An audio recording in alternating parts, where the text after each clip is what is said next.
All right, we're just going to take you to Melbourne. Victorian Premier Daniel Andrews is holding a news conference after his new cabinet has been sworn in on the front bench. Let's have a listen in. A full calendar beginning usually in February. No, you're right.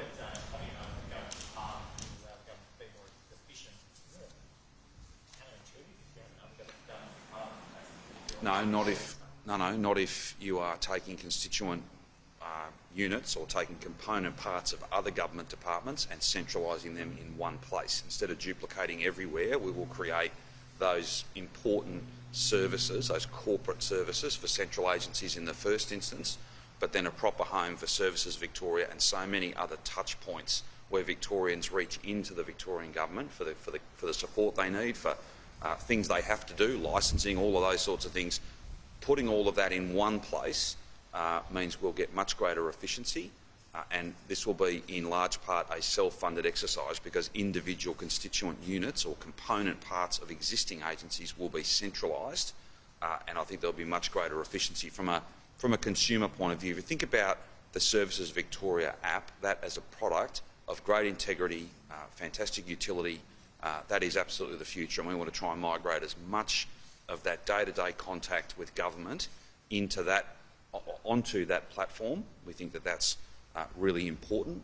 Gives you much better, much more reliable day-to-day service, and there'll be significant efficiencies that come from that, not just in terms of our current cost base, but in terms of where it can grow, how it can further improve and be enhanced. We think that that's exactly the launching pad, if you like, for us to do so much more. Some of those other efficiencies, moving HR functions or other back office functions into government services. The first component part of that will be the departments of Premier and Cabinet and Treasury and Finance, so what are sometimes referred to as central agencies. And then I think based on that'll be an outstanding success, and then there'll be opportunities for us to do the same thing in a number of other government departments.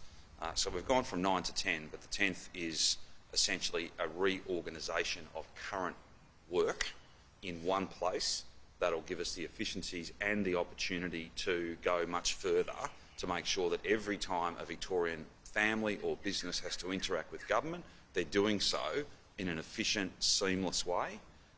That's never been more important. As well as houses sitting on the 24th December, yes. What will the upper house do given there's Well, they have to swear in their members. They have to host Her Excellency to give a speech. They have to lower themselves to let us Legislative Assembly people in to listen to that speech.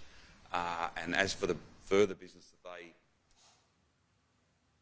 All right, we'll leave that there. Daniel Andrews, the Victorian Premier, speaking after the swearing in there in Melbourne.